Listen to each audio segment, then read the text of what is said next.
El día de ayer comenzamos a ver esta visión, o este sueño, en este caso fue un sueño que tuvo Elena White, acerca del peregrinaje del pueblo de Dios. Estuvimos viendo cómo a medida que se acercaba ese momento de llegar a la meta final, pues el camino se iba estrechando cada vez más y tenían que ir soltando absolutamente todo para poder seguir adelante, porque si no, no podían. También vimos algo que es lo más significativo que voy a rescatar, hay muchas cosas, pero que para poder seguir en ese camino, justo cuando se hacía más estrecho, pues tenían que ir en fila india y debían de seguir uno de los pasos de los otros, porque si no iban al unísono, por lo tanto no podían avanzar.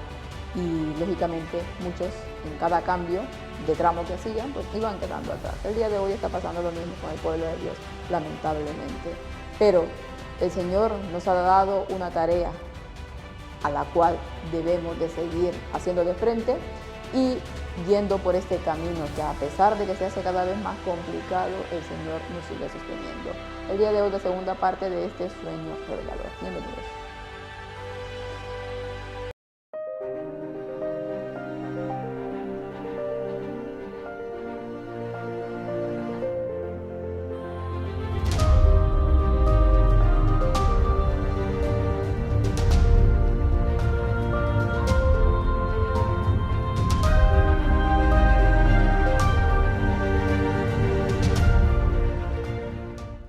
Y una de las cosas que más deberíamos de estar haciendo en estos tiempos es la oración, porque sin la oración realmente no vamos para ningún lado. Pensamos que sí, nos pensamos muy cristianitos y todo, pero nos falta mucha oración para poder realmente discernir las cosas. Vamos a iniciar nuestra meditación con una oración, precisamente. Bendito Padre que está en el cielo, glorificado Señor, santo sea su nombre. Guárdenos y acompáñenos a poder seguir adelante, Señor, a pesar de todas las dificultades. Guarde de su pueblo, de su verdadero pueblo. Sabemos que hay muchas que se dicen pueblo, pero realmente no llegan, Señor, ni a la cuarta parte de lo que deberían de ser. En sus manos de amor están todos aquellos que lo están necesitando para que usted pueda enseñarles y mostrarles la verdad, Señor. Quédese con nosotros cada día, acompáñenos, guarde de cada una de las peticiones que tiene, los que son suyos, Señor, para que se pueda contestarles conforme sea su voluntad. Todo esto lo rogamos y lo imploramos en el bendito nombre de su Hijo amado Cristo Jesús, con el perdón de nuestros pecados. Amén. Y el versículo para hoy nos dice, y él se sentará como fundidor y purificador de la plata, y purificará a los hijos de Leví, y los acrisolará como a oro y como a plata, y serán los que presenten ofrendas en justicia al Señor. Malaquías 3:3. ¿Quiénes eran los hijos de Leví? Eran los que ejercían el sacerdocio, ¿no? Y más o menos eran los que le daban la parte espiritual al pueblo y eran los que llevaban todos los asuntos del Señor. Y dice el Señor que Él se sentará como fundidor y purificador de plata y purificará a sus hijos de Leví. Los acrisolará como el oro, los dejará pulcros para que presenten ofrendas de justicia al Señor, para que hagan la parte que tienen que hacer sin importar nada. Y lógicamente lo podemos aplicar también al verdadero pueblo de Dios, a todos en general, que el Señor se sentará como fundidor y purificador. Y ese proceso duele, porque duele mucho, pero lo necesitamos, porque es la única manera como nosotros podemos realmente llegar al final de este camino del cual estamos leyendo. Vamos a continuar con la lectura. Me di cuenta, dice, que la hermosa pared blanca estaba manchada de sangre. Me causó un sentimiento de pesar ver la pared así de manchada. Este sentimiento, sin embargo, duró solo un momento, ya que pronto pensé que todo era como debía de ser. Los que vienen detrás sabrán que otros han pasado el estrecho y difícil camino antes que ellos y concluirán que si otros fueron capaces de seguir su camino, ellos pueden hacer lo mismo. Y cuando la sangre sea exprimida de sus pies doloridos, no desfallecerán del desánimo, sino que al ver la sangre en la pared, sabrán que otros han soportado el mismo dolor. Y por eso decía ayer que, bueno, este sueño continúa, ¿no? Y ya no solamente era cuestión de todas las dificultades, sino que ahora, cada vez que se acercaba y ese camino se hacía más estrecho, pues lógicamente los pies sufrían. Los pies sufrían y empezaban a sangrar pero era la única manera de poder llegar adelante, porque si se detenían, porque los pies estaban sangrando, pues no podían hacerlo, ¿no? Pero justamente cuando ya habla de ese sueño, que va caminando, van por esa pared, pues esa pared blanca, que era blanca, pues está manchada con sangre, porque otros ya han pasado por ese mismo camino, y por eso lo estoy diciendo, es una repetición del sueño, y a la vez es un sueño a nivel profético, desde que empezó lo del pueblo adventista hasta el final, ¿no? Y ella estaba viendo cómo, si estas personas han podido llegar, si estas personas han podido hacer todo este camino, a pesar de que sea tan estrecho y difícil, pues eso le daba ánimo. Al principio le causó sentimiento, lógicamente, pero luego dijo, pues si ellos pueden, yo con la ayuda de Dios también puedo. Y el mismo proceder o la misma situación pasa hoy en día. Ellos, los pioneros, pasaron por ese camino y dejaron todo, dejaron la piel, dejaron absolutamente todo ahí. Y nosotros estamos viendo ese recorrido, estamos volviendo a pasar por lo mismo, las mismas acusaciones, todo lo que pasaron los pioneros, la sierva de Dios, está volviendo a suceder. Y esa misma senda la pasó Cristo, que es nuestro mayor ejemplo, por lo tanto nosotros también tenemos que pasarla. Al final llegamos a un gran abismo en el que terminaba nuestro camino. Ya no había nada para guiar los pies, nada sobre lo que apoyarlos. Teníamos que confiar en las cuerdas, que habían aumentado de tamaño hasta ser tan grandes como nuestros cuerpos. Aquí nos vimos sumidos por un tiempo en la perplejidad y en la angustia. Preguntamos en susurros temerosos, ¿a qué está unida esta cuerda? Mi marido estaba justo delante de mí. Las grandes gotas de sudor caían de su frente, las venas de su cuello y sienes aumentaban al doble de su tamaño habitual, y gemidos reprimidos y agónicos salían de sus labios. El sudor caía de mi cara y sentí una angustia como nunca antes había sentido. Teníamos ante nosotros una lucha temible. Si fracasábamos aquí, todas las dificultades de nuestro viaje habían sido experimentadas en vano. Ante nosotros, al otro lado del abismo, había un hermoso campo de hierba verde y de unos 15 centímetros de altura. No podíamos ver el sol, pero unos brillantes y suaves rayos de luz que parecían oro y plata finos se posaban sobre el campo. Nada de lo que había visto en la tierra podía compararse en belleza y gloria con este campo. Y nos sigue diciendo aquí, ella habla de su caso, ¿no? Lógicamente que su marido iba delante de ella y dice que grandes gotas de sudor caían en su frente, las venas de su cuello y sus sienes aumentaban en doble tamaño de lo habitual y gemidos reprimidos y agónicos salían de sus labios. El sudor caía de su cara y sentía una angustia como nunca antes. Lo que vivieron los pioneros en su tiempo para poder tratar de llevar la obra de Dios adelante fue terrible, fue terrible. Y lo que ella está hablando aquí de su marido, porque ella veía la carga que llevaba su marido, ella veía cómo se desvivía por la obra, y a pesar de que se desvivía por la obra, aún así se le decía de todo, se le criticaba y se le ponía en duda cada uno de sus motivos. Todo lo que hacía pues no estaba bien. Todo eso lógicamente le dolía, porque veía la ingratitud. La comprendo perfectamente yo a Elena White en este sentir que nos está diciendo aquí, porque hoy lo mismo está pasando con mi marido, lamentablemente, y es así, pero bueno, hemos decidido caminar por esta senda angosta, hemos decidido ir por este sendero y estamos pasando por ese mismo sendero que pasaron los pioneros.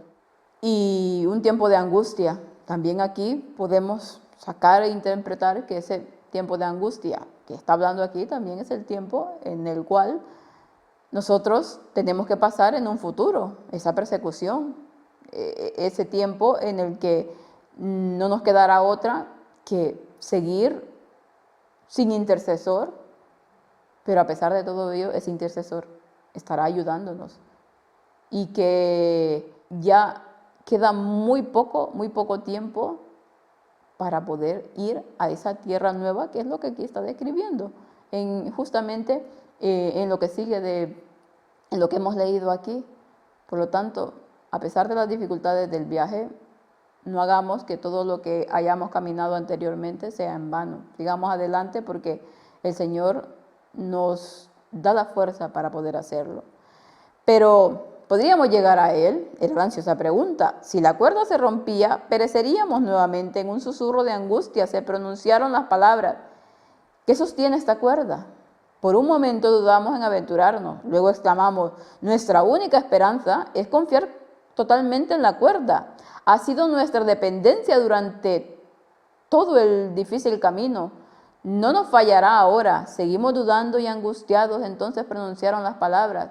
Dios sostiene el cordón, no debemos temer. Estas palabras fueron repetidas por los que estaban detrás de nosotros, acompañados de no nos fallará ahora. Nos ha traído hasta aquí con seguridad. Y es interesante también porque podemos sacar más lecciones. Esta cuerda venía del cielo, pero esta cuerda también, lógicamente, representa a Cristo, pero era Cristo quien la estaba sosteniendo. Y esta cuerda es lo que permitía que ellos pudiesen llegar hasta ese final. Se les extendió en un momento del camino y cada vez se fue haciendo más grande. Sin esa cuerda no hubiesen podido llegar. Si nosotros sacamos la parte simbólica de este asunto, hoy en día, ya que estoy hablando de mi marido, de mi esposo, el Señor nos ha dado un tercer Elías, el Señor nos ha dado un representante, un guía como Moisés, un líder que va guiando al pueblo, un líder que es uno con Cristo, lógicamente, y que por lo tanto bien podría representar esta cuerda que Dios es el que la va guiando, ¿no? Es el que la va llevando, pero que esta cuerda es necesaria para que el pueblo de Dios se aferre y vaya también yendo por ese camino. Si se sueltan de esta cuerda, el abismo es lo que los espera. Si se sueltan de esta cuerda, no podrá haber salvación. Y así de claro, así de sencillo lo es, porque la cuerda la sostiene Cristo.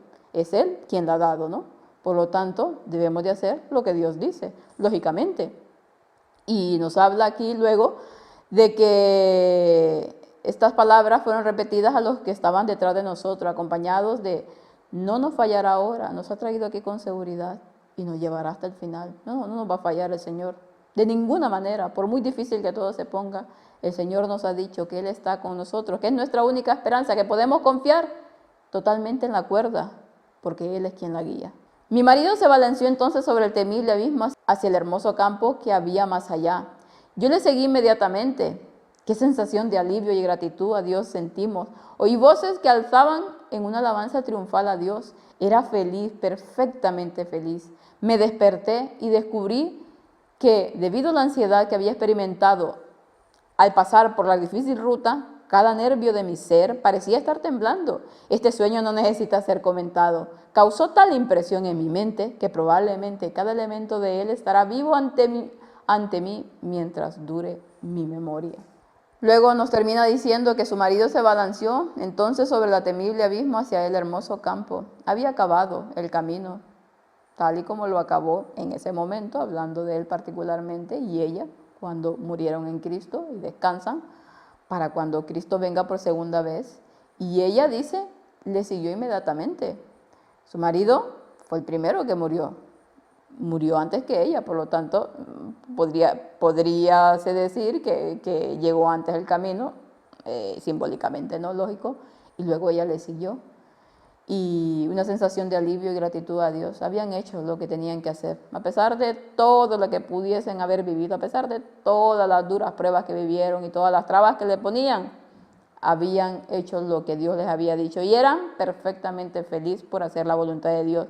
Ella se despertó, dice, con una ansiedad tremenda y ese sueño, dice, no necesita ser comentado. Es un sueño muy claro, la verdad. Y nos toca a nosotros ir sacando lecciones de ella, porque es un sueño muy significativo, muy revelador. Lógicamente dependerá de cada persona y de lo sincera que sea para que lo pueda entender así, ¿no?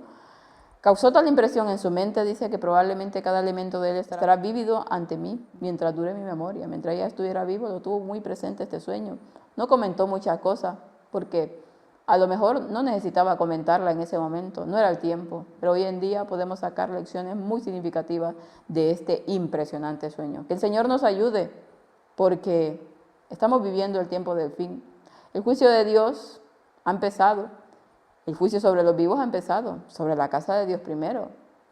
Por lo tanto, todos los vientos que están soplando ahora alrededor nuestro, que nos están tocando precisamente a este ministerio, nos da a entender que realmente todo lo que hay, todo lo que se ha movido por detrás, es porque los nombres ya están pasando, han llegado ante nosotros ahora.